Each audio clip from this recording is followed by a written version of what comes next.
entonces a la segunda parte de los live shows del curso de Derechos Humanos y Derecho Internacional Humanitario en este año 2023, el último ciclo de Derechos Humanos que estará a cargo del profesor Camilo Riaño Tovar, quien les habla.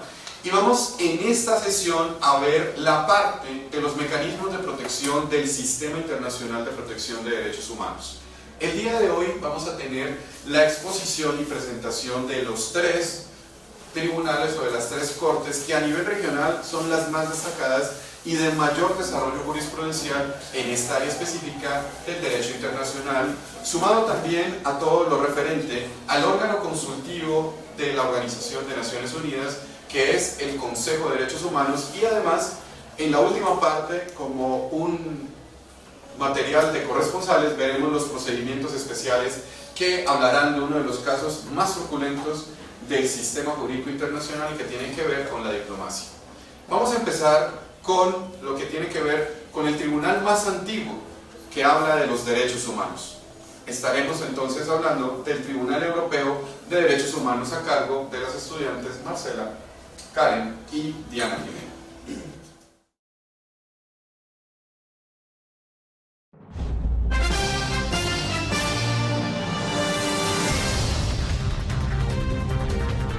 Con la presentación de Marcela Mora, presentadora, Karen Silva, presentadora, y Jimena Castillo, corresponsal.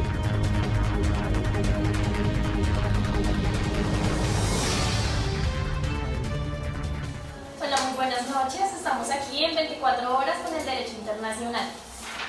La noticia de hoy, el tema del día de hoy, es sobre la sentencia que se realizó sobre el caso del fallo con Jeffrey Dongle y Reino Unido en Irlanda del Norte. Bueno, para comenzar, dando referencia a este caso, vamos a hablar un poco de lo que sucedió durante estos años, que fue lo que habló el Tribunal Europeo de Derechos Humanos. Y ya respecto a esto vamos a indicarles pues el caso en específico de lo que habló la Corte y demás, y de otros casos en específico. Sí, básicamente lo que vamos a realizar hoy, Karen, es que en principio vamos a realizar una contextualización con nuestra corresponsal en Irlanda, que es Jimena Castillo, que nos va a explicar básicamente en qué ocurrió todo el caso, cómo se desarrolló y cuáles fueron los hechos pues, que llevaron a que se realizara esta sentencia, que pues, fue de gran impacto para los derechos de las parejas homosexuales, digamos que en el ámbito europeo. Razón por la cual, como ya le hemos mencionado, el caso se centra principalmente en el país de Irlanda. Nuestro productor nos va a ayudar a adelantar el video para que lo puedan visualizar, no tanto. Por ahí. Ajá, entonces ahí tenemos la ubicación geográfica del país, Irlanda del Norte, que como ya los hemos mencionado, pues queda en el continente de Europa, y le vamos a dar paso a nuestra corresponsal Jimena Castillo, que nos saluda desde Irlanda del Norte. Por favor, dar continuidad. Bueno, buen día para todos. Estamos aquí desde Irlanda del Norte, reportando sintonía para mis compañeras de allí desde Colombia. Daremos inicio a dar un pequeño abrebocas del caso que está conmocionando a todo el mundo, este caso de Jeffrey Dudehon y el Reino Unido. ¿Quién es Jeffrey Dudehon? Jeffrey Dudehon es un activista gay aquí en Irlanda del Norte, es un ayudante marítimo, una persona del común, un hombre como cualquier otro.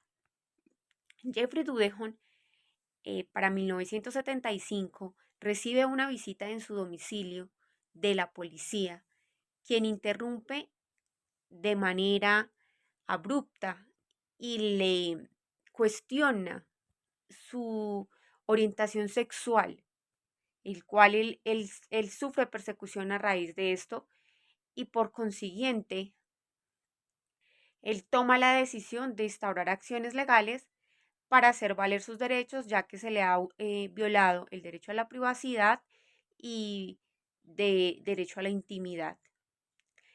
Jeffrey es un personaje que sin duda alguna ha tenido gran impacto dentro de la despenalización de los delitos sexuales, ya que este fue un caso que sirvió como precedente para que otros hombres, para que otras personas interpusieran sus acciones e hicieran valer sus propios derechos ante esa situación por la cual eran juzgados el hecho de ser homosexuales o de practicar cualquier acto de sodomía, lo cual les era prohibido allí en Irlanda del Norte, ya que era penalizado este tipo de conductas. Este fue el primer caso sobre penalización de la homosexualidad que se llevó ante el Tribunal Europeo de Derechos Humanos.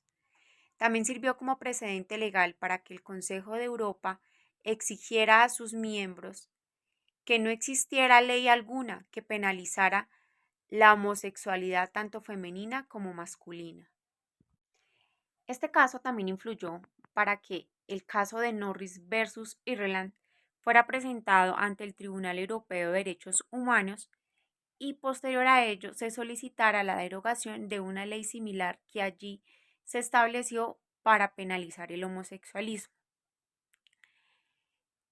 Este caso nos muestra la importancia de la tolerancia y el paso al reconocimiento, ya que pues no era fácil para ellos aceptar algo que moralmente les parecía inadecuado.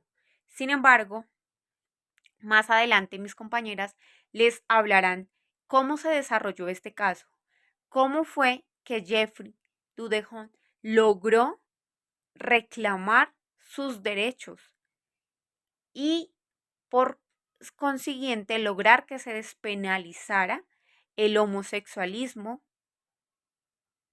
allí en Irlanda del Norte. Los dejo con mis compañeras allí desde Colombia. Fue un placer. Bueno, tal como estaba hablando ella sobre el caso de Jeffrey Dudehon, pues bueno, como tal, esto ha sido pues de gran impacto en nuestros tiempos, porque lo que sucedió fue que, bueno, tal como lo decía ella, en el año 1976 la policía de Belfast decidió llevar a cabo en la casa del señor Dudehon, en el marco de la investigación por tráfico de estupefacientes. ¿Qué sucede? La policía, al llegar al domicilio del señor Dudehon, lo que revisa es un diario del señor en el cual él escribía pues relaciones sexuales que había tenido con otros hombres, donde practicaba sodomía y demás, y todo era pues consentido, con el consentimiento de las partes. Sin embargo, durante pues en ese tiempo esto era penalizado por el Tribunal Europeo de Derechos Humanos porque no estaba permitido que se tuviera este tipo de relaciones sexuales y era más que todo condenado para los hombres.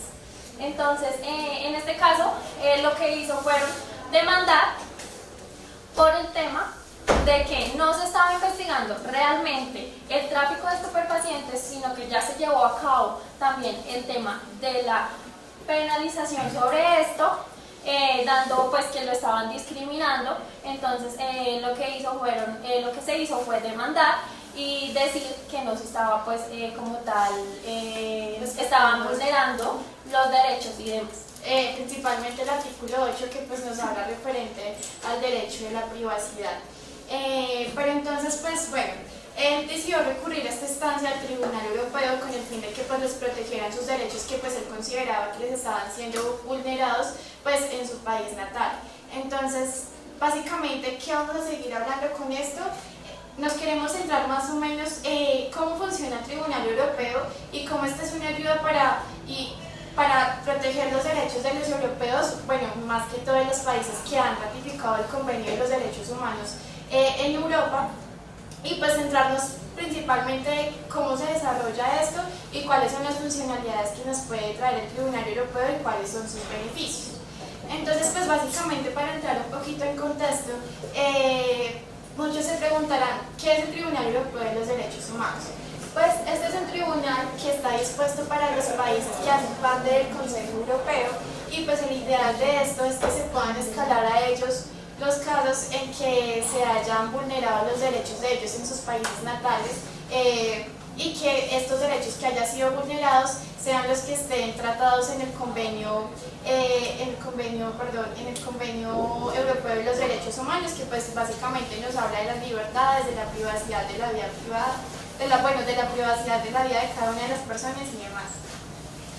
¿Qué hace el Tribunal Europeo? Básicamente lo que hace es que el Tribunal Europeo de los Derechos Humanos verifica los derechos y garantías que se encuentran previstos y que deben respetar estos estados.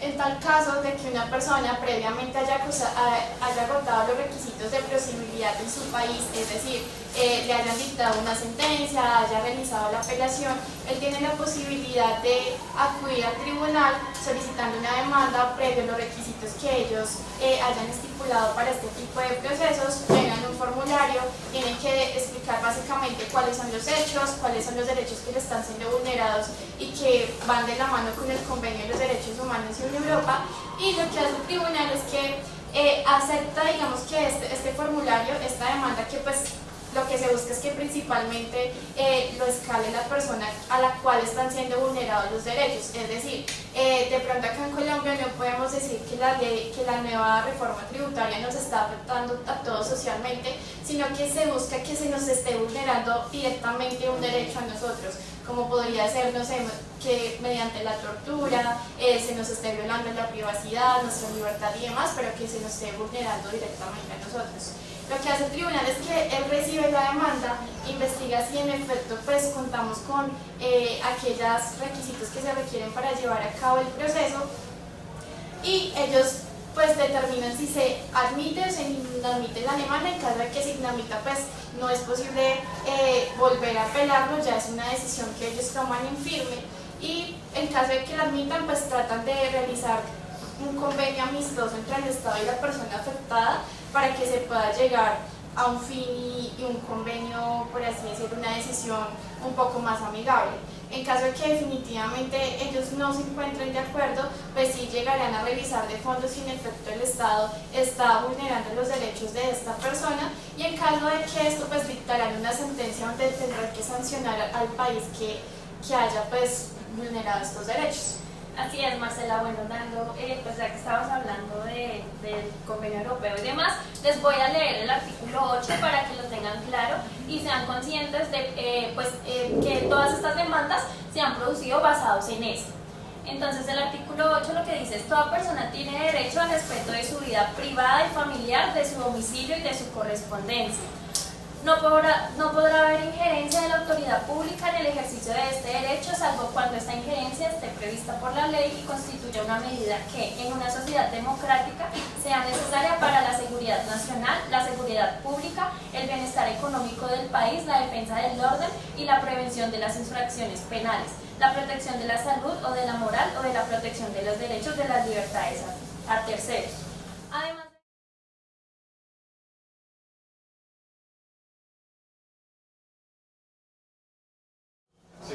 Además de eso, les voy a leer el artículo 14 de la Convención Europea. Entonces, lo que estipula es la prohibición de discriminación.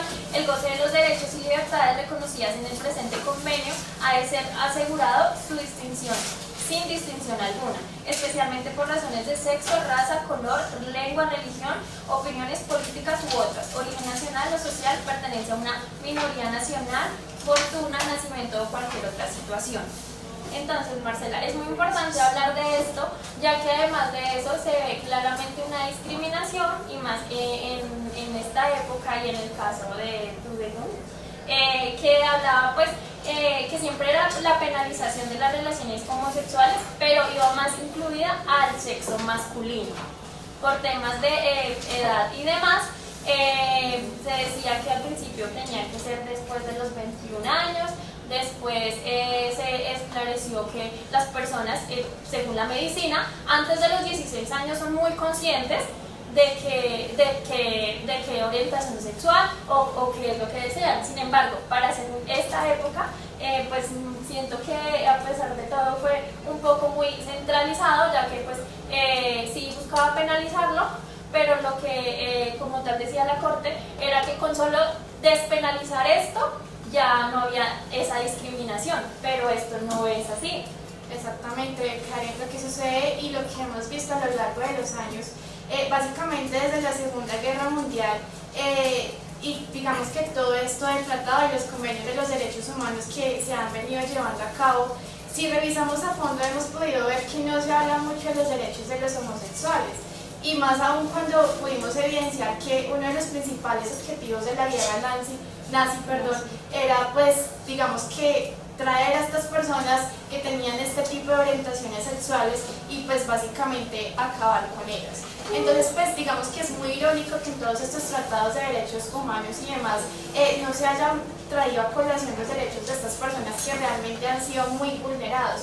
Y es que realmente, Karen, no tenemos que hablar de tolerancia, sino ya en un término de igualdad, porque realmente estas personas pues se encuentran en unas mismas condiciones, muchas veces mejores condiciones que nosotros, y simplemente nos limitamos a realizar un tipo de reproche por su orientación sexual, que realmente pues eso va muy intrínseco en su vida privada, y digamos que es como quitarle su privacidad y de alguna forma cohibirlos a expresar y tener una libre expresión con la sociedad. No, Marcela, y no más, bueno, en el tiempo actual en el que estamos nosotros viendo pues lo que sucedió en Europa y demás, podemos evidenciar que pues en Latinoamérica pues esto aún no es que haya sido realmente aprobado del todo. Sí, ya hay matrimonio, ya sea en Latinoamérica, en Europa, hay mucha gente consciente, pero esto realmente no es que se vea normal, por decirlo así como nuestro productor se ríe de lo que yo digo. Las personas, cada quien puede hacer, es muy respetable, cada persona puede hacer lo que quiera, lo que desee, pero sí es importante decir que, bueno, antes el Tribunal Europeo señalaba que con solo despenalizarlo, pues no era que realmente estas prácticas para ellos fueran moralmente, porque en esa época pues estaba prohibido por la iglesia y demás. Entonces eso para ellos estaba pues moralmente mal hecho, pero no quería juzgarlos porque pues al penalizarlos pues lo que se hacía era llevarlos a tener meses de prisión, incluso años, y llegar a pues también a acusarlos o a hacerles pasar por bárbaros y demás. Sí, de igual forma siento que es muy importante tener en cuenta el impacto social que tiene la religión, digamos que en el pensamiento de la sociedad. Toda vez que muchas veces, y pues hace varios años, estos estados se resguardaban en el hecho de la moral y las tradiciones religiosas que tal vez nos traían, pues como ya lo he venido diciendo, estas religiones, que pues básicamente, y pues como es conocimiento para muchos, se rechaza este tipo de relaciones homosexuales. Sin embargo, pues es importante tener en cuenta que el auge de este caso de Dudley contra Reino Unido fue importante porque digamos que fue el inicio de muchos otros casos que se vinieron dando, donde pues este tipo de personas acudían al tribunal como un mecanismo de protección a sus derechos, que veían que en sus países realmente no estaban siendo vulnerados y que pues no se les estaban dando unas garantías mínimas de dignidad por su condición sexual. Exacto, tal como decía nuestra corresponsal, en el caso de Norris, este fue otro caso que también sucedió después de lo que pasara del caso de Dudenham. Él era un senador y bueno, lo que sucedió fue que ellos aparecieron en un programa de televisión irlandés porque él había dicho, él había señalado pues que era homosexual y que eso no era una enfermedad sino una condición como ciudadano, y eso pues no afectaba en nada sus habilidades de persona y demás. Entonces con eso se consideró que la aparición estaba mal vista, que además de eso pues no podía realizar a esto porque era inmoral, ya sea por temas de la iglesia y demás. Entonces él lo que hizo fue demandar y decir que pues por eso no tenía por qué ser acusado, simplemente él estaba diciendo la verdad y lo que ya él decía, y pues que estaba cansado también de la violencia física y de la discriminación que se estaba realizando. Sí, y en efecto, digamos que la Corte Europea, con este caso en particular, digamos que se dio cuenta de lo importante es que, digamos que el Consejo de Estado tuviera en cuenta este tipo de derechos y cómo estaban siendo penalizados en ese entonces en países como Alemania, Irlanda, donde realmente, digamos que realizar unas prácticas homosexuales, incluso sadomasoquistas, pues digamos que era inmoral para la sociedad y por eso mismo la sancionaban. Entonces, a raíz de todo esto, la Corte Europea de Derechos Humanos pues delimitó unas sanciones a estos países y determinó que definitivamente no tenemos que hablar de una penalización hacia los homosexuales, sino una penalización hacia la homofobia, que pues realmente nos ha traído como muchas problemáticas sociales, no solo a nivel europeo, sino a nivel del mundo, que siento que estamos un poco lejos de llegar a un consenso en cuanto a estos temas por temas de moralidad y religiosos y demás. Exacto, bueno, si hablamos de Europa, lo que fue en Francia se había despenalizado la homosexualidad en 1791, en Inglaterra en 1967, en Alemania en 1969, en Ucrania en 1991, 1992 en Estonia, en Letonia en 1992, en Rusia en 1993, en Irlanda en 1993, Albania en 1995, Moldavia en 1995 y Chipre en 1998. Ellos modificaron las legislaciones penales tras pues lo que sucedió con el fallo también que ayudó en el Tribunal Europeo de Derechos Humanos con el caso de Dudenton. Entonces pues es importante resaltar esto porque pues sucedió después y así mismo fue como se hizo valer este artículo 8 del Congreso. Sabemos que en los Estados europeos pues hay una diversidad de idiomas, pero pues si vamos a hablar de los idiomas oficiales de la Corte Europea, pues básicamente son el inglés y el francés. Cabe mencionar que la sede principal de la Corte Europea se encuentra, si no estoy mal y si no me falla la pronunciación, Estrasburgo, que pues es en Francia, y pues esta es la sede principal de ellos. A ellos se tiene que allegar pues todo el tema de las demandas que ustedes deseen adelantar y escalar a este tipo de autoridades. Es decir, que si tú, televidente, o cualquiera de los compañeros que se encuentra aquí desea, digamos que establecer algún tipo de demanda y siente que se le están vulnerando los derechos en su país previo a un proceso que ya hayan llevado a cabo, lo pueden escalar a este Tribunal Europeo. No necesariamente ustedes tienen que ser nacionales, nada más es importante tener en cuenta quién es el Estado que está vulnerando sus derechos y que este Estado esté dentro del Convenio de los Derechos Humanos de Europa. Entonces, pues básicamente es importante mencionar que esto es un servicio gratuito. Claramente, si ustedes desean llevar a cabo este proceso con un abogado, ustedes tendrán que llevar a cabo los gastos que se lleven por los honorarios y demás, pero pues es un servicio gratuito que lleva el Tribunal Europeo. Claramente esto puede tardar más de un año en llevarse a cabo por la cantidad de trabajo que les llegan a ellos, pero pues es importante mencionar que sí es un mecanismo de protección efectivo si sus derechos están siendo realmente vulnerados por estos estados. Como dato, durante el periodo de enero de 1972 a octubre de 1980 se entablaron 62 procesos por delitos homosexuales en Irlanda del Norte. La gran mayoría de estos implicaban a menores, es decir, a personas pues menores de 18 años. Nada, pues respecto a esto queríamos brindarles esta información, como este fallo pues ha ayudado a la evolución del derecho internacional, del derecho europeo, y lo que queremos hacer es que así mismo pues pueda llegar aquí a Latinoamérica. Y eso es todo. Muchas gracias por escucharnos, por seguir nuestro programa. Muchas gracias a ti, Marcela. Muchas gracias a ti, Karen, por acompañarnos esta noche en este tema que es de gran importancia para la sociedad y que pues es importante que avancemos más allá de pronto de nuestros límites o pensamientos subjetivos, sino que pues vayamos más hacia el respeto y la igualdad de todos los conciudadanos.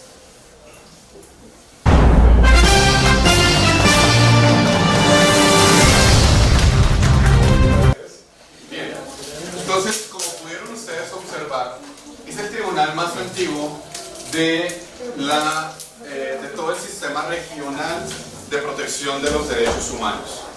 Vamos a ver en detalle que existe como tal una protección regional que yo les comenté en las anteriores, ¿cierto?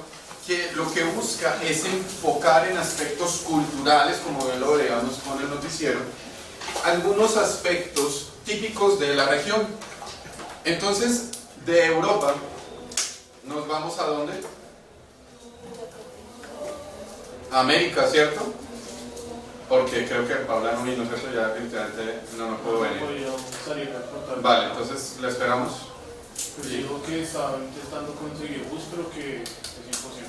Sí, es complicado, más por la situación. Bien, entonces, vamos a América, ¿cierto? Entonces, vamos a hablar del segundo mecanismo que por orden cronológico apareció en el desarrollo del derecho internacional y del sistema internacional de protección de derechos humanos. Entonces, vamos a ver qué ocurre en el continente, qué ocurre en nuestra casa, qué ocurre en América, que supuestamente, o muchos dicen, es el sistema más completo, aparentemente, de derechos humanos. Entonces vamos a ver cómo funciona la Corte Interamericana de Derechos Humanos. Bueno, muy buenas noches para todos. Hoy estamos en el programa El Show de los Derechos Humanos. Vamos a hablar en específico del caso entre el gran cacique Michael Mitchell versus el Estado de Canadá. Entonces, en algunos puestos pueden encontrar una serie de preguntas que están enumeradas en orden. Entonces, para que la persona que tenga la primera pregunta la formule, para que así el panel que nos acompaña esta noche pueda responder esa pregunta. Obviamente pues yo también voy a ser parte de ellos, entonces procedo a sentarme para que la compañera o compañero que tenga la pregunta por favor la formule. La número 1. Hola, buenas noches. Buenas noches. La primera pregunta que tengo para ustedes es ¿qué es la Comisión Interamericana de Derechos Humanos y cuáles son sus funciones? Vale, digamos que esa es la pregunta fundamental para nosotros poder desarrollar el programa del día de hoy.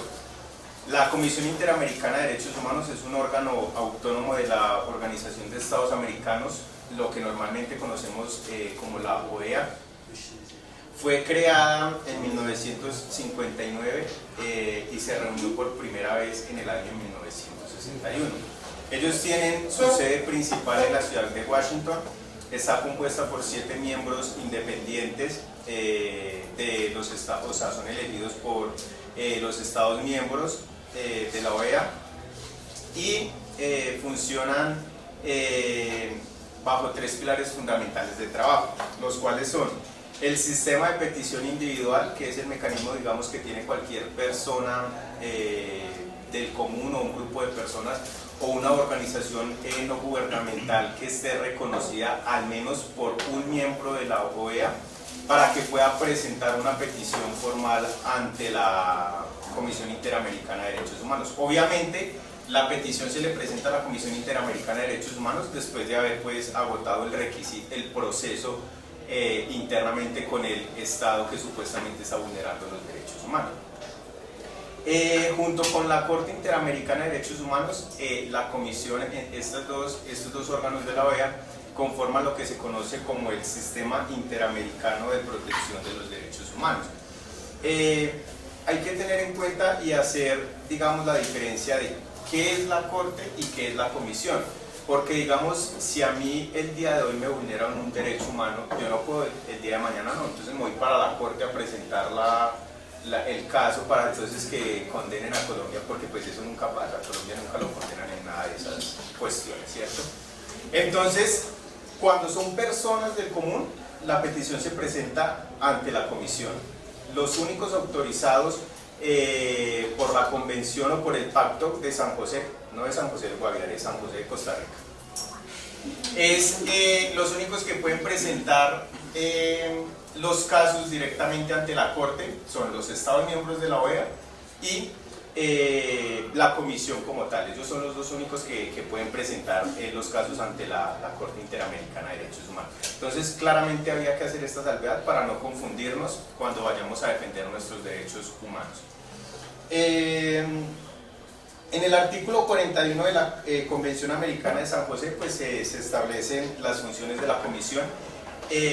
Como se los había dicho, son tres funciones fundamentales, pero ellos también digamos, cumplen con una función consultiva cuando la OEA, ya sea la Asamblea o algún Estado miembro de la OEA, les hace algún tipo de consulta relacionado con derechos humanos.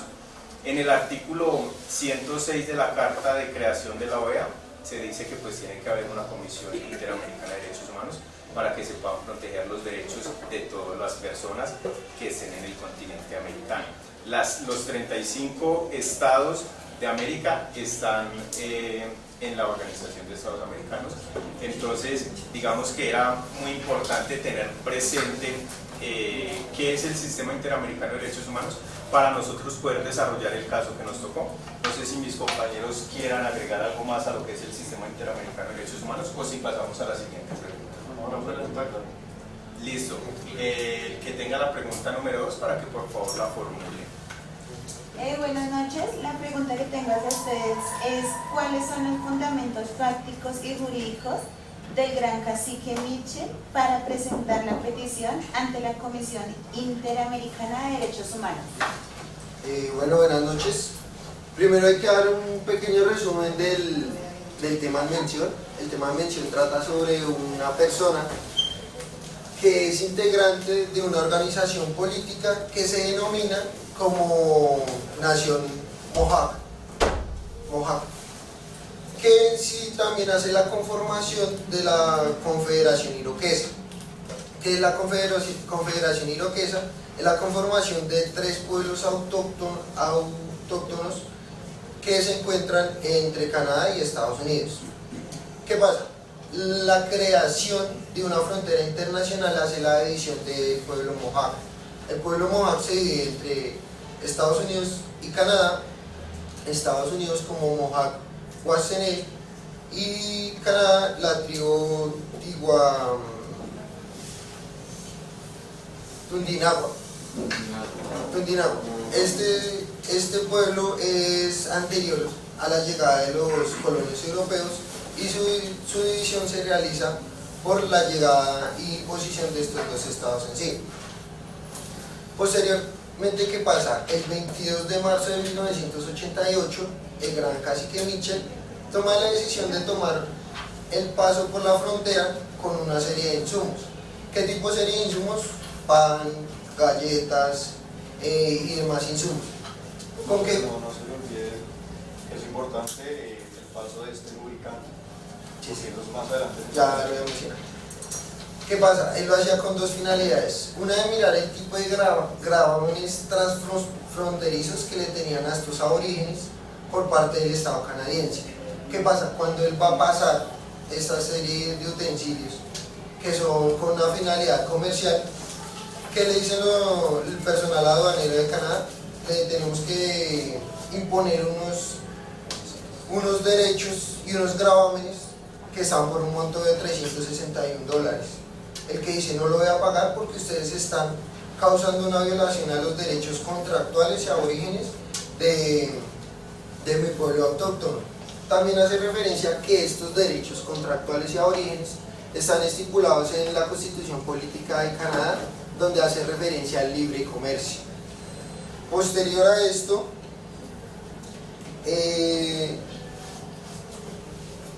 el segundo tema importante en el paso de estos insumos era pasar esto a la otra tribu Mohawk que se encuentra en Canadá, con el fin de restablecer las actividades económicas comerciales que tenían, porque para ellos es una cultura el tema comercial que digamos se permite siempre y cuando sea también con pueblos autóctonos que son de la Confederación Iroquesa.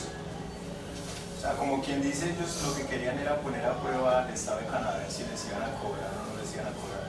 En sí están diciendo que es una violación puntual a los temas contractuales y aborígenes que digamos que los acobija o protege la Constitución canadiense.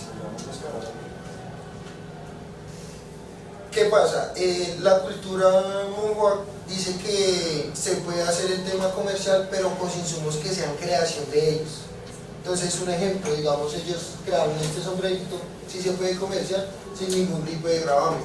Pero ¿qué pasa? Ellos estaban comerciando en este momento lavarropas, frazadas, biblias, ropa usada, una caja de lubricante, que era lo que decía el compañero acá, lubricante para coches, rodajas de pan, libras de mantequilla, galones de leche, galletas y latas de sopa, que es algo que ellos no crean. Ahora son hasta panaderos. Es muy irónico, ¿no? Pero muy importantes. Sí, bastante complejo ese tema. Ellos hacen una alusión a que estos temas de aranceles y gravámenes no deberían ser impuestos a ellos, porque también van con 3 tipos de finalidades. La primera finalidad hace referencia a que sea un uso personal, el segundo que sea un uso para estas tribus autóctonas y la tercera que sea un tema comercial, no a nivel global en el estado, sino que sea con otras tribus autóctonas que se están conformando la confederación. Bueno, pero ahí se puede ver como una acomodación de la interpretación de la norma, una acomodación hacia el lado de ellos. Es que eso es lo que yo busco, es que es la forma de acomodarlo y no entenderla de la manera como está estipulada. a todo el mundo, o sea, relajado de no tener obligaciones. Así cualquiera se lo puede hacer. Digamos que entre los factores jurídicos que ellos mencionan, el principal es el artículo 13 de la Declaración Americana de los Derechos y Deberes del Hombre, porque es que esa no solo habla de derechos, ella también habla de unos deberes que tienen que cumplir las personas que están en el territorio de todas las Américas. Y puntualmente, ¿qué dice este artículo? Dice: toda persona tiene el derecho de participar en la vida cultural de la comunidad, gozar de las artes y disfrutar de los beneficios que resulten de los progresos intelectuales y especialmente de los descubrimientos científicos. Asimismo, derecho a la protección de los intereses morales y materiales que le correspondan por razón de los eventos, obras literarias, científicas y artísticas que sean de autoridad de ellos directamente. Entonces, hay un tema ahí del siglo que es ellos desarrollaban este comercio antes de que llegaran los europeos, y ellos lo citan como para poderse librar de esa carga de gravámenes. Pero sí, el comercio siempre estuvo. Y dense cuenta que antes de que llegaran también habían esos aranceles en ese cruce de tribus. Siempre se mantenía ese arancel. Porque eso no era gratis, eso no era. Exactamente. Lo que dice puntualmente, lo que citaba el artículo 13 de la Declaración Americana y la posición que toman los peticionarios, que es: el artículo 13 nos dice que tenemos que participar, o debemos o podemos participar en la cultura de nuestra nación monja, ¿sí? Una cultura de ellos, antes de que llegasen los colonos europeos, era el tema comercial con los otros tribus autóctonos. Ellos en este momento no estaban divididos por una frontera internacional, ni tampoco pagaban ningún tipo de arancel por hacer el tema comercial. A eso es lo que van los peticionarios. En resumidas cuentas, entonces, lo que buscan, digamos, los representantes del Gran Cacique es alegar ante la Comisión Interamericana de Derechos Humanos la protección del artículo 13 de la Declaración Americana de los Derechos y Deberes del Hombre, en base a que intrínsecamente en la cultura de ellos siempre ha existido un tema comercial libre de gravámenes. Entonces, lo que ellos dicen es que lo que pasa es que el Estado de Canadá con estos gravámenes me está limitando el tema de yo poder participar en la cultura y el desarrollo de mi comunidad, y por ende entonces se me está restringiendo el tema del comercio. Pero entonces vamos a ver que los argumentos del Estado de Canadá son bastante interesantes, y pues con estos argumentos se va a tomar la decisión como tal en pleno de la comisión. Así que por favor, la persona que tenga la pregunta número 3, para que nos la pueda formular y podamos avanzar en el show. Creo, si no estoy mal, que la pregunta número 3 está en la parte de atrás, para que por favor nos... nos colabore con la lectura de esa pregunta. Pregunta número 3. ¿Por qué el Estado canadiense aduce que no está amparado este tipo de comercio en el artículo 13 de la Declaración Americana de los Derechos y Deberes del Hombre? Bueno, el Estado canadiense aduce básicamente de que este tipo de mercancías que estaban intentando ingresar desde la ciudad de Nueva York hasta Canadá no son fabricados precisamente por las tribus. Entonces, cuando no es un objeto o una mercancía directamente fabricada por estas tribus, se tiene que cobrar un arancel porque ya no se ve ese comercio intracultural, sino ya es internacional, es comercio internacional. Entonces ese tipo de mercancías, pues lo que va a facilitar de aquí en adelante, como lo hablábamos ahorita, es que si él puede entrar 5 rodajas de pan sin que le cobren gravámenes o aranceles, en la siguiente él ya va a querer entrar 100, ya va a querer entrar 200. Y lo más grave del tema es que eso no era para comerciar entre ellos, sino que se presumía, y como se logró estipular, fue regalado hacia las demás tribus. Entonces no hay un comercio de parte y parte, no hay una relación comercial. Canadá también alega de que no hay una violación al medio cultural, al derecho a la cultura, porque no está impidiendo realmente ese tema comercial intercultural, ¿sí? Si fuera lo que decíamos ahorita, si fuera manillas, pieles o cualquier otro tipo de elemento, no tendría ningún problema. Pero estos aranceles, pues también hay una soberanía estatal que le permite al Estado poner este tipo de impuestos para que esos impuestos ayuden a que este sistema siga funcionando, ¿sí? Entonces, al ingresar una mercancía que no viene, pues obviamente va a tener un arancel. Dice también que el artículo 27 del Pacto Internacional de los Derechos Civiles y Políticos nos hace referencia a que en los estados que existan minorías étnicas, religiosas, lingüísticas, no se negará a las personas que pertenezcan a dichas minorías el derecho que les corresponde o común con los demás miembros de su grupo a tener su propia vida cultural, a profesar y practicar su propia religión y a emplear su idioma. Entonces, acá lo hacen como más sectorizado, ¿sí? Pero como el fundamento principal del cacique Mitchell es el artículo 13 de la Declaración Americana, pues queda sin fundamento, no queda fundamentado, que incluso en el artículo 2, si no estoy mal, de esta misma declaración dice que todos tenemos que cobijarnos bajo las leyes que el Estado mismo nos imponga. Entonces, pues esa es básicamente la alegación, los alegatos que presenta el Estado frente al comercio y el por qué estas mercancías no están reguladas para ser exentas de aranceles y gravámenes económicos frente a los impuestos. No, pues sí.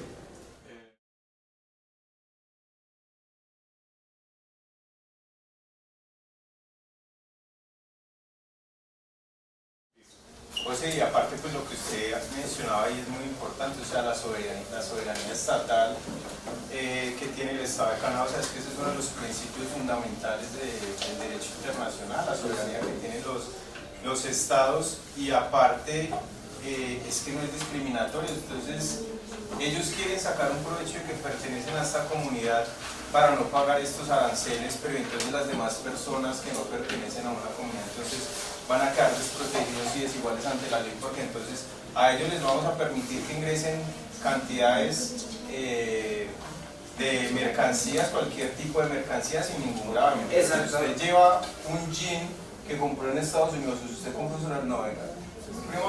Entonces hay una desigualdad ahí con los pueblos autóctonos, y eso lo cita el Estado de Canadá para poder... Exactamente, David. Entonces, ¿qué pasa? Digamos que ahí es lo que yo les decía a ustedes, de que viene la forma de interpretación de la ley, y que ese tipo de fueros en la mayoría de ocasiones siempre se presta para una malinterpretación de la ley. Entonces, porque yo tengo un fuero, entonces yo tengo un beneficio y no me puedo acoger a las leyes que diga el Estado. Entonces, pues se supone que aunque tenemos un fuero, debemos también respetar las demás disposiciones de la ley, ¿sí? O sea, y más si están de manera expresa en la norma. Entonces no se puede tomar ventaja y no se puede sacar provecho de este tipo de fueros que nos brindan. Y aparte que en el caso en concreto,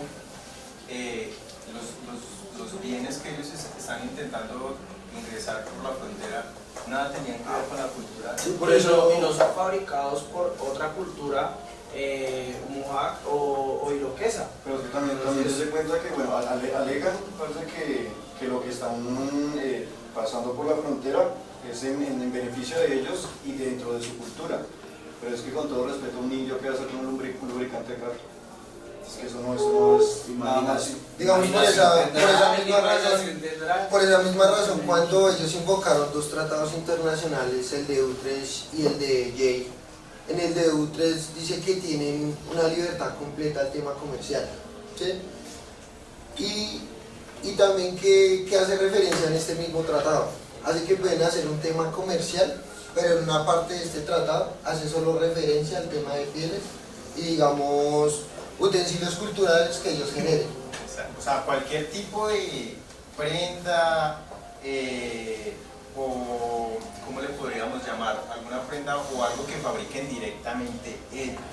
Sí, porque es que ellos nunca pudieron demostrar ante la comisión, porque eso fue también uno de los argumentos de Canadá, es que ellos nunca pudieron, no lograron demostrar que esos bienes que adquirieron fueron producidos por alguna otra comunidad indígena. Entonces incluso ahí se está vulnerando, digamos, no vulnerando, sino más bien se pone en peligro, digamos, el tema de los impuestos y aranceles que puede recibir el Estado para el funcionamiento del mismo Estado. Exactamente, incluso tampoco lograron demostrar que en Nueva York ese comercio que realizaron con el lubricante, con los demás mercancías, aunque sea hubiera sido con otro iroqués o con otro integrante de tribu Mohawk, o sea, no había una solvencia práctica para demostrar esto. Y es que los intereses que le tocan, o sea, nos estamos enfocando mucho en los intereses del cacique, pero así como la comisión toca también el artículo 36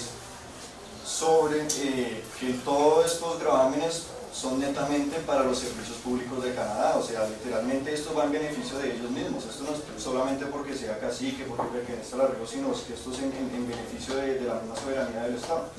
Ellos al final también alegan que, dicen, somos una población de aproximadamente 55.000 personas en Canadá, mientras que lo que es la ciudad de Quebec y Ontario, son aproximadamente 20 millones de personas.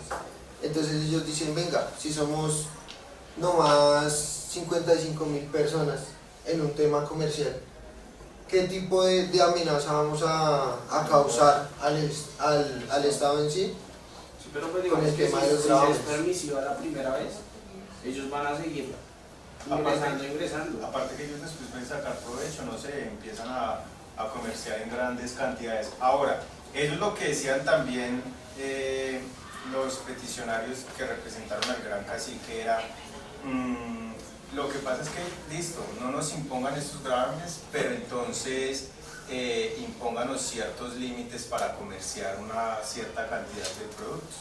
Pero es que de igual manera los gravámenes que le estaba imponiendo Canadá no eran discriminatorios ni desproporcionales. Ellos alegaban que eso era una limitación al tema comercial para ellos, a la posibilidad de adquisición de un incremento económico y impedir, digamos que en un 100% el tema de poder comerciar con otras tribus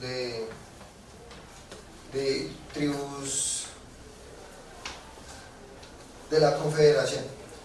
Entonces, en resumidas cuentas, los argumentos de Canadá son: no les estamos violando el derecho consagrado en el artículo 13 de la Declaración Americana, porque como Estado soy soberano y yo le puedo imponer una serie de aranceles y gravámenes a todas las personas sin discriminar ninguna, porque pues esto sirve para yo poder funcionar, porque entonces se puede funcionar. ¿El Estado cómo va a funcionar? Entonces, teniendo en cuenta los argumentos de Canadá, pasamos a la cuarta pregunta para que el compañero o compañera que la tenga, por favor. ¿Cuáles son las conclusiones de la Comisión Interamericana de Derechos Humanos y la decisión que tomó sobre el caso? Bueno, yo antes de iniciar quiero hacer dos preguntas para ver si se despiertan un poquito, que también está yendo como sueñito ya. ¿Quién está de acuerdo con el cacique? Que me levante la mano, no tiene por qué hablar. ¿Quién está de acuerdo con el Estado de Canadá?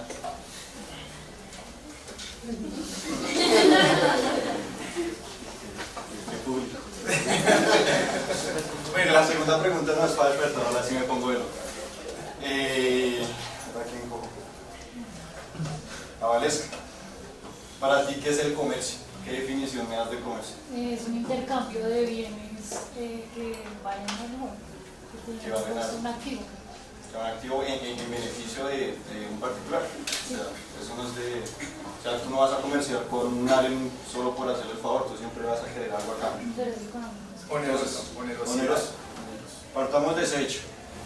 Ya pongámonos en ubicación de lo que dijo Canadá, de lo que dijo el cacique, que moralmente o que legalmente sea bueno, que no sea bueno. Tenemos en cuenta que la comisión aduce más artículos en son de demostrar la igualdad que tenía el cacique para este tipo de transacciones. Porque como lo dijo José, la petición se basaba directamente en el artículo 13. Pero si nos vamos directamente al artículo 27 del PIDSP, que es el Pacto Internacional de Derechos de Civiles y Políticos, es donde nos protege directamente al Estado, al cacique como una tribu aborigen, como que puede estar libre de todo gravamen, como que lo que aquí nombramos sujetos de especial protección. Pero como ellos también la embarraron a poner su petición sobre el artículo 13, no los limitó antes de abrir la puerta al Estado para que se agarrara del hecho de que si se le ponía un gravamen a un particular al ingresar de Estados Unidos, ¿por qué no se lo va a poner al cacique? Si al igual de cuentas esta mercancía va con un beneficio de ellos enriquecerse. Entonces ahora yo lo pongo desde otro punto de vista. No sé, pronto el cacique empezó a mascar cocaína. Porque no va a pasar cocaína si es directamente hoja de coca. Hoja de coca, no es que no me la hoja de coca. Entonces el día de mañana quiere pasar, no sé, un poquito de hojitas para mascar allá en la tribu.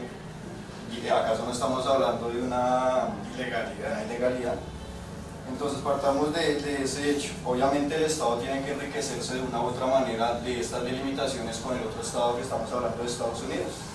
Porque si hablamos de comercio internacional, pues no nos vamos a enfocar en tres panes, no nos vamos a enfocar en un lubricante, vamos a hablar de un comercio importante para el Estado, que las ganancias y todo lo que se invierta en el mismo va a ser fructífero para los mismos canadienses. Entonces, ya un poco de evitar tanta cháchara, ¿quién cree que la Corte falló a favor del cacique? De la comisión, perdón. ¿Nadie? ¿Falló en favor del cacique? Sí, la comisión. O sea, ¿usted cree que falló a favor de él? ¿Y quién cree que falló a favor de él? Pues bueno, supongamos que todos me agarran la mano. Entonces, directamente la comisión dijo, baila, están equivocados, Canadá en ningún momento violó ningún derecho humano. Y ahora viene una crítica ya más ajena de eso. Pero antes de que usted llegue a esa crítica, Gerson, no le concedieron la petición al gran cacique. ¿Por qué? Porque es que no logró demostrar que el impuesto del gravamen que le haya, valga la redundancia, impuesto el Estado de Canadá haya sido discriminatorio o desproporcionado, que a él lo limitara y que eso no le permitiera realizar el tema económico y poder participar en la vida cultural de su comunidad. Entonces, al no poder demostrar que Canadá le había violentado este derecho, pues la comisión claramente pues no le iba a dar la concesión, porque la comisión se va al lado del Estado y le dice, sí, es verdad, usted tiene una soberanía estatal que se le tiene que respetar, y pues en ningún momento se ha demostrado que el gravamen o ese arancel al cacique o a la comunidad indígena le esté vulnerando ese derecho. Además nos faltó tocar que la primera decisión era la 74 de 08. Hubo una serie de traslados de cartas, porque pues en ese entonces estaba muy jodido el tema del internet. hubieron una serie de aporte de pruebas, negación, un poco de términos, pero la única que no aportó el cacique fue donde aportara la prueba suficiente para que demostrara que la transacción fue intercultural. Sí. No, y eso que Gerson menciona es muy importante, o sea, la petición se presentó en el año 2001, la comisión la aceptó en el año 2003 y se falló en el año 2008, entonces fueron 7 años en lo que decía Gerson, Cartica aquí, Cartica allá, y entonces todo ese tiempo, porque uno solicitaba una prórroga, el otro solicitaba otra prórroga, y entonces así se pasaron 7 años, pero a la final la comisión dijo no se le puede conceder la protección al Gran Cacique porque pues no logró demostrar que verdaderamente esto fuera desproporcionado y se le impidiera por completo que pudiera participar en la vida cultural de su comunidad. Ya para cerrar, tenemos una sexta pregunta para que por favor el compañero o compañera que la tenga la pueda, perdón, una quinta pregunta para que la pueda formular. Pregunta quinta, dice, la definición intrínseca de comercio da pie para que los aborígenes sean excluyentes de la legislación aplicable estatal en la imposición de aranceles. Bueno, pues acá yo me voy a poner un poco más intenso, ya no, es muy bonito hablar así jurídicamente, ¿cierto, profe? Muy articulado, pero es que también hablar así cháchara y bien coloquial también es chévere. Entonces yo lo pongo desde ese punto de vista. Hablemos ya de moralismo. Creo que sería conveniente ya hablar de moralismo más de legalidad. Porque cuando, como lo dije, algún sujeto de especial protección, entre comillas, ve que por primera vez se le vulnera este tipo de excepciones, por decirlo así, se ampara tanto en la discriminación. Esto ya se volvió más que todo un arma de doble filo. Entonces, si yo no, perdón la palabra, me le bajo los pantalones a un aborigen, entonces ya estoy discriminando. Es que no tengo que tener límites y ahí le está discriminando menos como Estado. Es que si usted no se le bajan los pantalones, le está discriminando el derecho a la sexualidad, caballo. Entonces acá lo que estamos es hablando, pero no me mira así. Lo que hablamos acá no solo, Gerson, es de un tema moralismo, sino más bien de un oportunismo. Entonces, lo que quieren, digamos, estas tribus, que sí son muy importantes para la historia de nosotros, las costumbres que tienen son geniales, la identidad cultural es algo supremamente importante, pero entonces es que ellos no pueden venir entonces en la oportunidad que tengan, entonces tratar de sacar un provecho de esa cultura y de esos rasgos que ellos tienen, porque entonces ahí también entonces se le estaría discriminando unos derechos a las demás personas que no pertenecen a la minoría. Que dicen que hay un estado, no sé en qué parte del mundo, donde ellos pueden agredir, pero no los pueden agredir.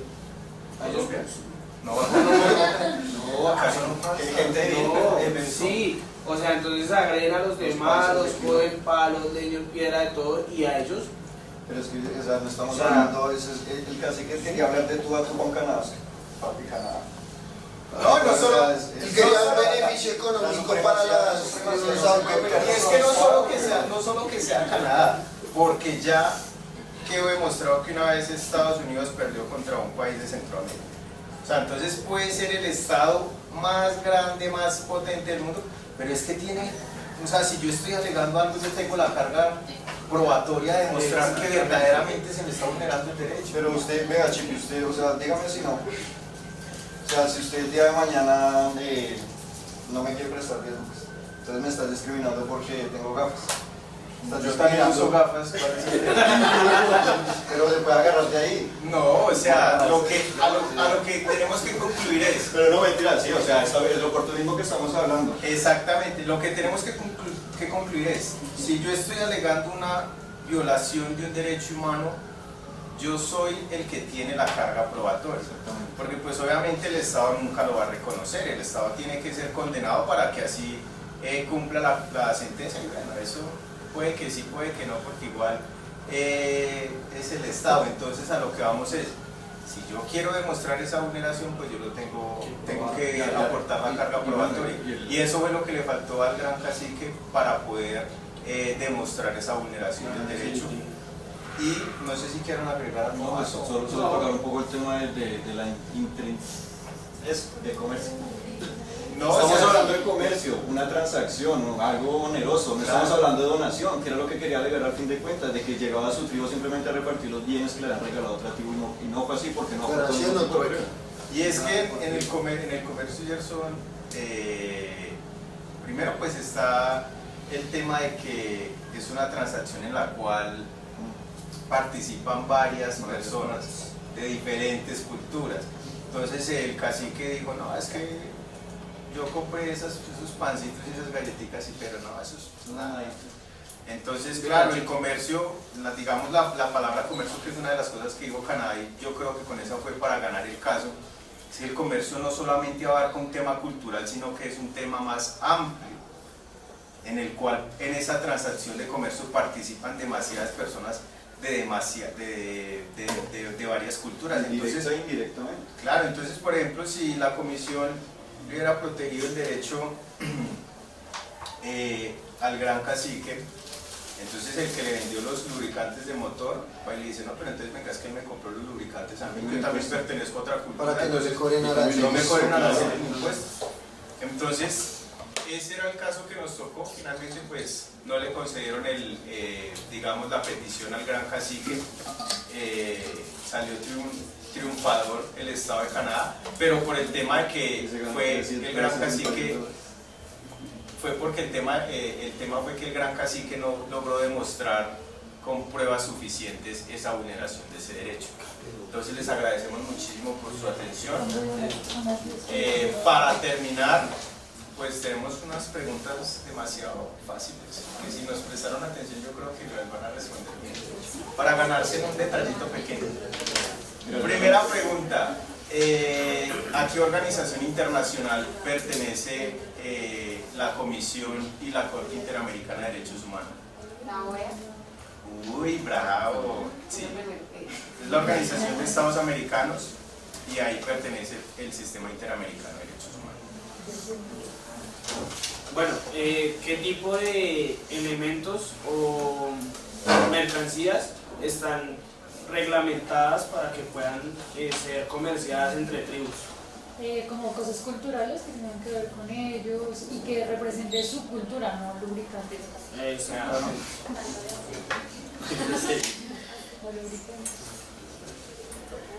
Siguiente, es que son preguntitas muy fáciles.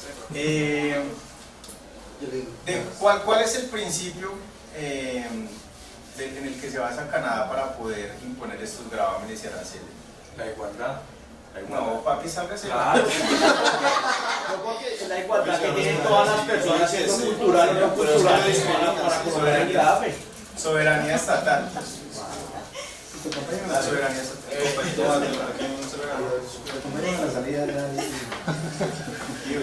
La última pregunta. ¿Cuál es la posición principal del gran cacique para que no se le cobraran aranceles en el paso de mercancías? A él y a las tribus autóctonas. Pues no sé por qué estaba donando, no porque está haciendo las cosas. ¿Cuál es la pregunta? ¿La discriminación? Tampoco. ¿Cuál es el fundamento principal que tiene el cacique para que no le cobren aranceles en el momento de pasar mercancías a Canadá? Su cultura. Es todo lo que pelea es su cultura.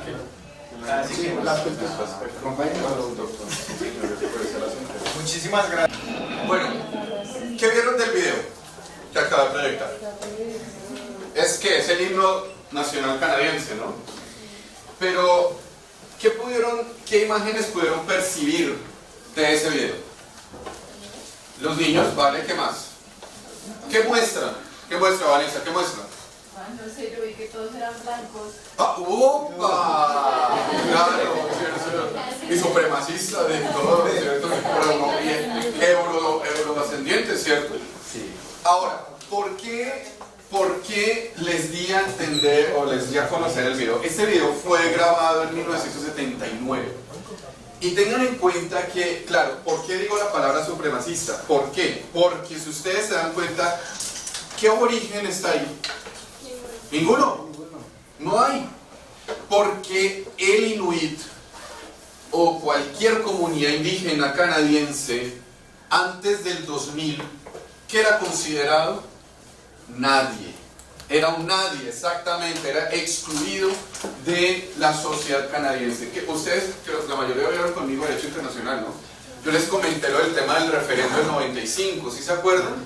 Que casi gana por nada el sí a la separación de Quebec. Ustedes que ven en el video, ven hombres blancos, mujeres blancas, ¿cierto? Niños blancos, bueno, la mayoría hay como cosas raras. Pero, ¿vimos algún aborigen? ¿Vimos algo, algún tótem? ¿Vimos algo esquimal ahí? Nada. Y eso que ustedes relataron es apenas uno de los muchos casos de la comunidad inuit que tiene Canadá. Miren, si la Constitución del 91 aquí en Colombia es incompleta, porque creo que ustedes lo saben, la Constitución es incompleta, ¿no?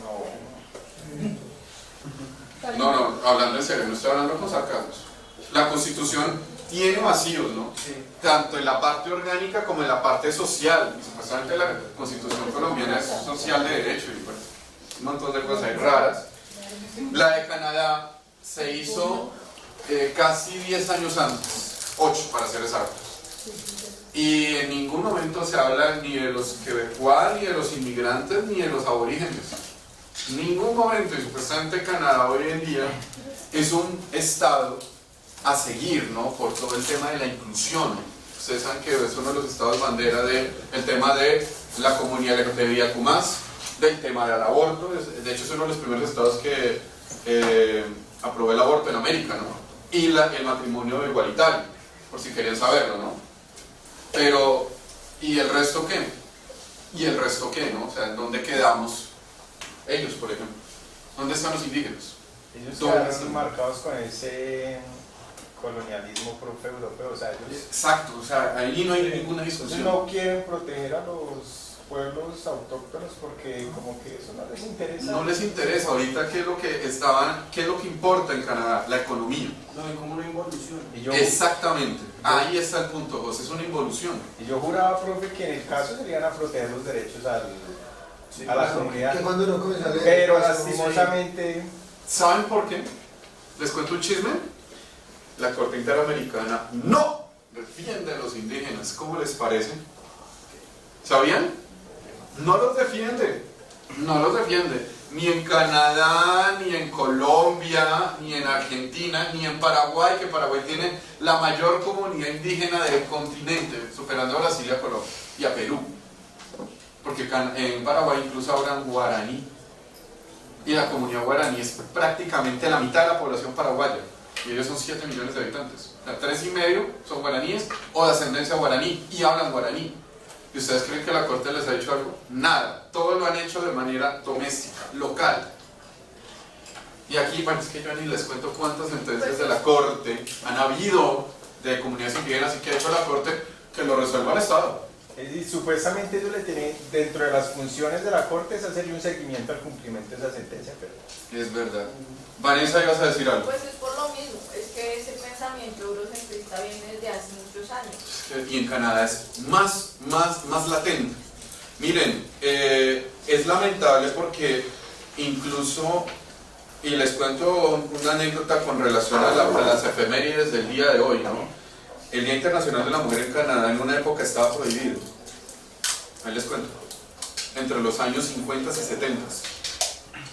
Porque supuestamente esa no era una fecha inherente al Estado canadiense, de la época. Estoy hablando de hace casi 60 años. Imagínense.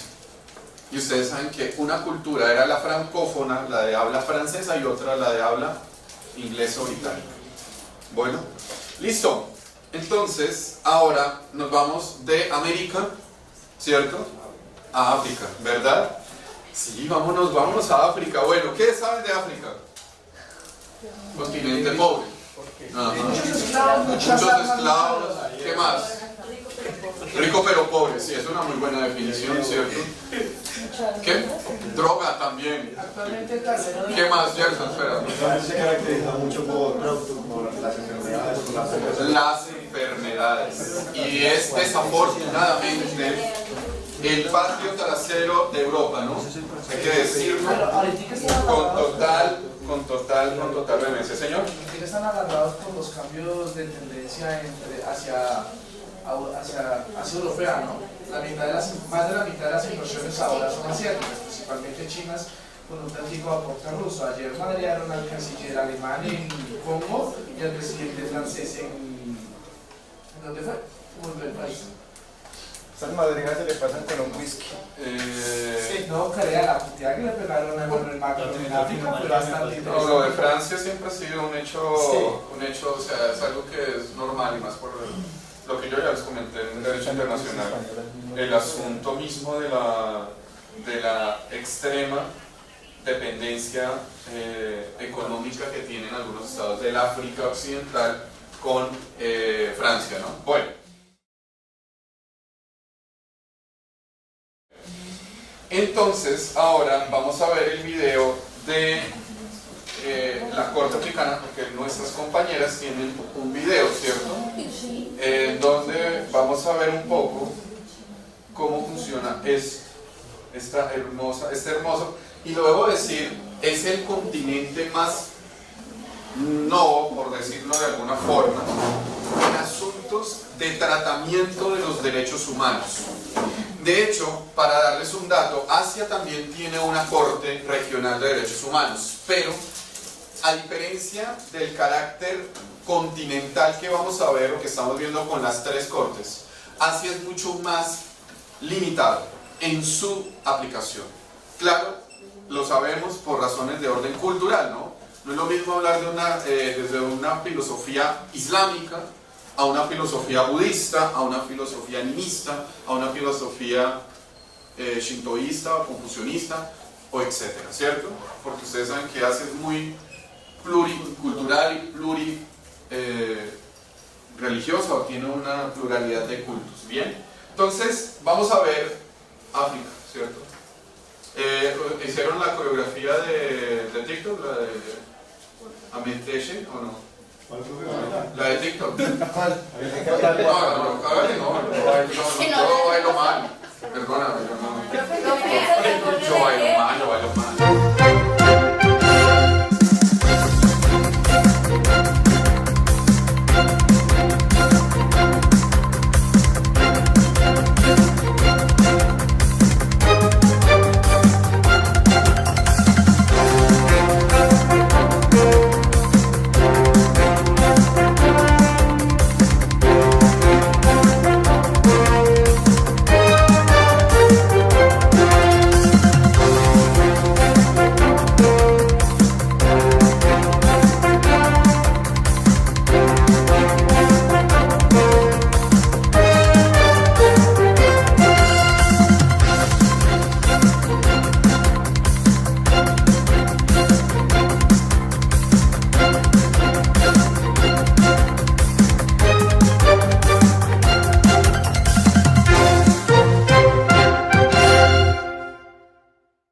Hola, muy buenos días para todos. Hoy nos encontramos a las 6 p.m. en Tipo para Todos. Hoy vamos a hablar de un tema muy importante, que es el caso de Yahya Kone versus Mali. Primero que todo vamos a darles un contexto histórico y político sobre lo que es la historia de Mali. Empezando, pues podemos decir que Mali tuvo tres acontecimientos muy importantes, que fueron tres imperios. El primero fue el imperio de Ghana, el segundo fue el imperio de Mali y el tercero fue el imperio de Songhai. Bueno, vamos a hablar primero un poco del imperio Ghana. El imperio Ghana fue erigido por Soninques en el siglo IV. Este imperio era muy próspero, ya que ellos se dedicaban al comercio, al oro y a la sal. Este imperio conoció su fin más o menos en 1071 con la llegada de la etnia bereber y por la islamización en la parte africana del norte. Bueno, ahora vamos a hablar del imperio Mali, que llegó posteriormente. Este imperio fue fundado en el siglo VI. Sundiata Keita lo unificó en 1222 y proclamó la Carta de Medén de Medel. El reinado de Mansa Musa dio su apogeo y el territorio se extendía en una gran región que iba desde el Océano Atlántico hasta el río Níger. Este fue un soberano célebre por su peregrinaje en la Meca. Su armada se componía de 100.000 soldados más o menos. La prosperidad de este imperio se debió al comercio transsahariano que mayormente trataba de cuero, sal, oro y telas. Tombuctú, Gao y Dejene fueron los centros económicos y culturales que se debían en esta civilización. Finalmente llegó el imperio de Songhai. Fue fundado por Soni Eliber, después por su sobrino que se llamaba Aiska Mohammed, y su reino se extiende más o menos hasta el siglo XV por la mayor parte de del Malí que nosotros conocemos actualmente. Tombuctú era el centro intelectual, Dejene era el centro comercial y Gao era la capital del centro militar. En 1951, el imperio es casi enteramente desmantelado por las tropas de Pasha Dugde, provenientes de los Marruecos, y después sucedieron una serie de pequeños estados que eran el reino Bambara de Segú, el reino Bambara de Carta y el imperio de Peul de Mansi.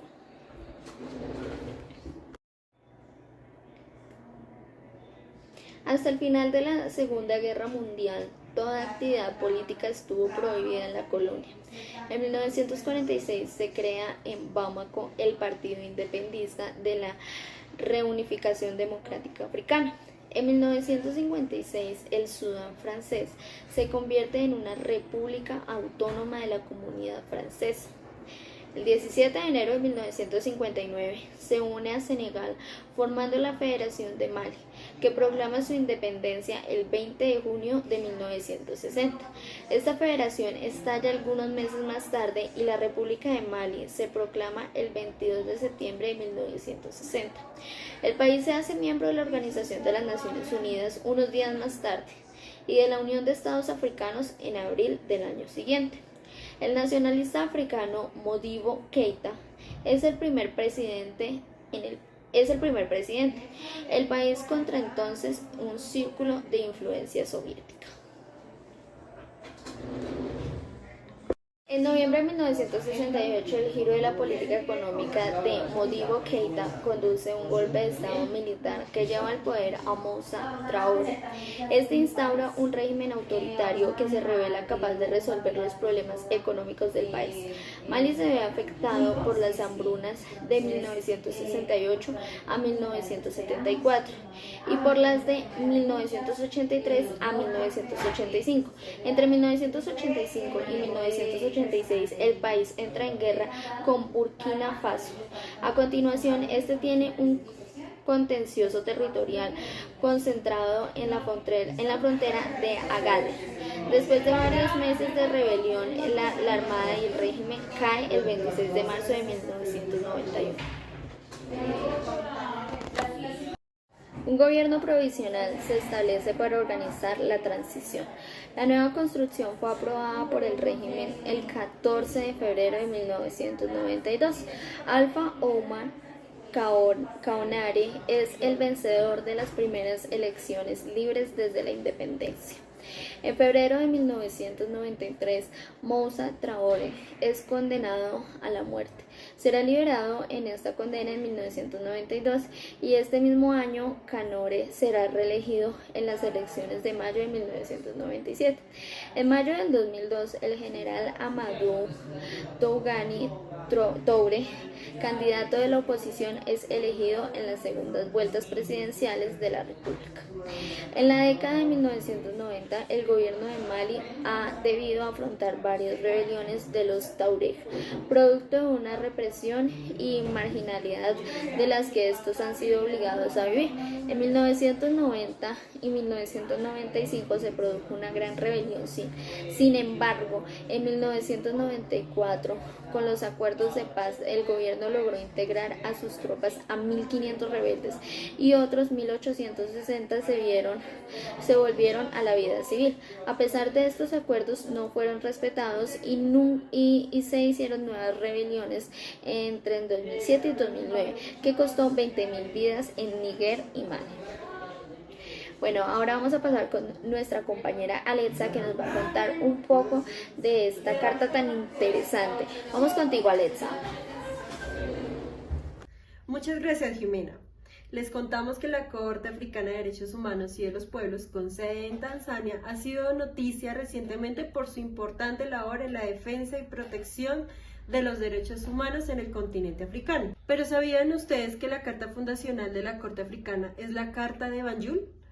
Esta carta, también conocida como la Carta Africana de los Derechos Humanos y de los Pueblos, fue adoptada en 1981 por los Estados miembros de la Organización para la Unidad Africana y la antecesora de la actual Unión Africana. La Carta de Banjul establece los derechos y libertades fundamentales de todos los africanos y es un compromiso de los Estados miembros de la UA para proteger y promover estos derechos. La Corte Africana se encarga de velar por el cumplimiento de la Carta de Banjul y de tomar decisiones vinculantes en caso de violaciones de derechos humanos. La Corte Africana ha llevado a cabo importantes decisiones en defensa de los derechos humanos, como el caso de la abolición de la pena de muerte en muchos países africanos y la protección de los derechos de las personas LGTBI. Además, la Corte Africana también trabaja en conjunto con la Corte Penal Internacional para juzgar los crímenes internacionales más graves. Entonces, en resumen, la Carta de Banjul es la Carta Fundacional de la Corte Africana de Derechos Humanos y de los Pueblos, y esta establece derechos fundamentales de todos los africanos. La Corte Africana trabaja para velar el cumplimiento de esta carta y tomar decisiones vinculantes en caso de violaciones de los derechos humanos en el continente africano. Continuamos con Cata, con quien vamos a revisar el caso Yaya Kone versus República de Malí, para poder ver esta efectividad de la Corte Suprema y la aplicación de la Carta Banjul. Hola Cata, te escucho. ¿Dónde estás? Buenas tardes, querida compañera Jamie y querida audiencia. El día de hoy me encuentro aquí, en Keneiba, lugar que será un poco importante para los hechos que mencionaré. Bueno, para ponerlos un poco en contexto, iniciaré por el día 13 de junio del 2013, el día en el que la empresa Somilo S.A. presenta una denuncia ante la policía Gendarmería, alegando que un rollo de cable eléctrico había sido robado por una persona desconocida. Como dato principal, en dicha denuncia se indica que el cable fue encontrado en la bodega del señor Aliou Diallo, quien era contratista de NBC y adicional uno de los principales proveedores de servicios para la empresa Somilo S.A. Tras la denuncia, tras la investigación exhaustiva por parte de la Policía de Gendarmería, este asunto fue remitido al Ministerio Público, quien presentó cargos contra 4 sospechosos, incluidos el señor Diallo, ante el Tribunal Civil de Keneiba. El 19 de noviembre del 2013, mediante la sentencia número 223, el Juzgado Civil de Keneiba encontró al señor Traoré, uno de los 4 sospechosos culpables de robo, y lo condenaron a 6 meses de prisión. Los demás sospechosos fueron absueltos de todos los cargos. Adicional a esto, el Ministerio Público presentó un caso de acusación falsa contra el solicitante ante el Tribunal Penal de Keneiba. Adicional a esto, el día 22 de julio del 2014, mediante una nueva sentencia, la sentencia número 146, el juzgado penal condenó al demandante, en este caso, la empresa Somilo S.A., por el delito de acusación falsa y se le condenó a 6 meses de prisión suspendida. adicional a una multa de 175 millones de francos, que estos se deberían pagar al señor Diallo como reparación por perjuicio moral y adicional material. También en esta sentencia se señala que la empresa Somilo S.A. respondería integralmente por la pena pecuniaria contra el señor Diallo.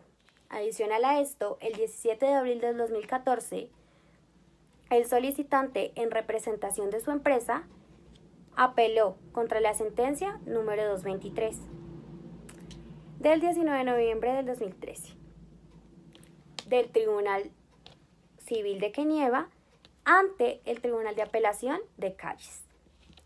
El 16 de marzo del 2015, el Tribunal de Apelación de Calles, mediante una nueva sentencia, en este caso la número 25, revoca la decisión del Tribunal Civil de Kenieva.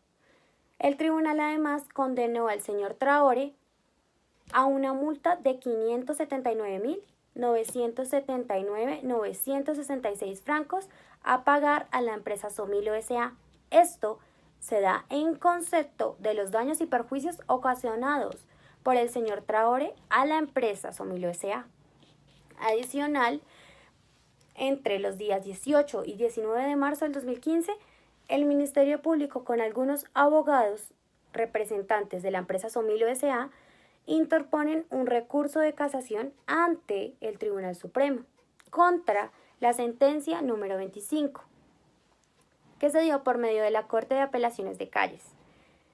Adicional a esto, en una nueva sentencia, en este caso la número 77, del día 21 de noviembre del 2016, la Corte Suprema desestima dicho recurso por considerarlo inadmisible.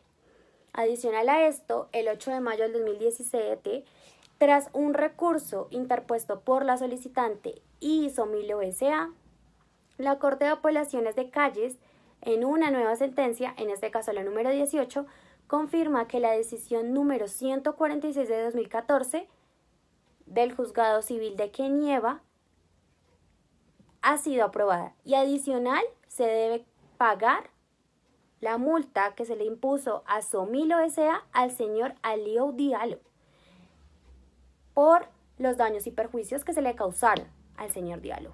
Adicional a esto, el día 19 de febrero del 2018, tras un recurso nuevamente interpuesto por los solicitantes contra la sentencia de la Corte de Apelaciones de Calles número 18 de 8 de mayo del 2017 por la Corte Suprema mediante sentencia número 21, se anuló dicha sentencia y en interés de la justicia se remitió este caso y a las partes ante el Tribunal de Apelación de las Calles, para que dicho tribunal considerara si este asunto debía ser dirigido a un banco de jueces de recompuesto.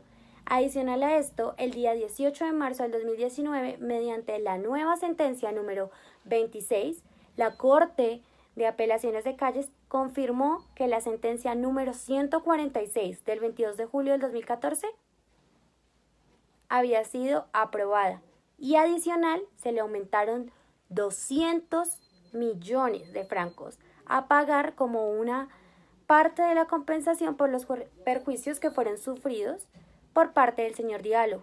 Esto como consecuencia a el delito de acusación falsa. Dicho tribunal también declaró que además Somilo S.A. debía tener una responsabilidad civil del solicitante y el garante de la sentencia dictada en su contra. Adicional a esto, el día 28 de noviembre del 2019, el Tribunal Supremo desestimó mediante una nueva sentencia, en este caso, la sentencia número 101, el recurso de apelación del demandante Somilo S.A. contra la sentencia número 26. Recordemos que esta sentencia se dio el 18 de marzo del 2019 ante el Tribunal de Apelación de Calles. El 19 de octubre del 2020, la Corte Suprema también desestimó mediante la sentencia número 126 la apelación del ministro de Justicia del Estado demandado, solicitando una nueva revisión número 26 del 18 de marzo del 2019 ante la Corte de Apelaciones de Calles y Posteriormente, la solicitante presentó una nueva solicitud ante el tribunal impugnando las sentencias dictadas en su contra y Asomilo S.A. También cabe mencionar las presuntas violaciones que se tuvieron en este tipo de solicitud, como lo fue que el solicitante alegó que se vulneró su derecho a la igualdad ante la ley y a la protección de ésta. También el derecho a un juicio justo, garantizado por los artículos 7 de la Carta y artículos 14 y 15 del Pacto Internacional de Derechos Civiles y Políticos de los Derechos Humanos. Estos principales eran los que más el señor Diallo sintió que fueron vulnerados a su persona. No siendo más, y en este caso tan emblemático, quisiera dejarlos con mi compañera Lady Cárdenas. Ella se encuentra en este momento lista para salir en escena y tener en cuenta cuál fue los grandes impactos que tuvieron estas decisiones y cuál fue la decisión tomada para este caso en particular. Los dejo con mi compañera y fue un gusto tenerlos por aquí. Buenas noches. En resumen, decimos que Cohen es un abogado responsable de los recursos humanos en una empresa minera. Cohen solicita que cese todo proceso en contra de él y así sus bienes y todo lo que fue embargado sean restituidos, mientras que la Corte toma una decisión. La decisión de la Corte fue, en primer lugar, sobre la jurisdicción. Dijo que era competente para llevar este proceso. Sobre la admisibilidad, dijo que el recurso era admisible para el proceso. Sobre el fondo, dijo que el Estado en mención no había violado ningún derecho al acusado, como lo dice el artículo 7 de la Carta, que menciona que la presunción de inocencia, que todo individuo puede apelar cualquier decisión, interponer recursos y defenderse, y etc. En cuanto a las reparaciones, dijo que no había ninguna reparación que hacer, pues porque no había ningún daño al acusado ni a ningún familiar. La anterior decisión fue basada en que desde el momento del hurto el acusado no se defendió ni presentó ningún recurso y por lo tanto pues no llevó a cabo el artículo 7 de la Carta. También la Corte dice que el derecho a ser oído es un elemento importante del derecho en un juicio justo. Por lo tanto, para ser acusado se deben presentar pruebas sólidas y luchar pues hasta el final. También el tribunal señala que en el caso espontáneo no se ha encontrado ninguna violación, por lo tanto no hubo ninguna reparación a ninguno de los afectados.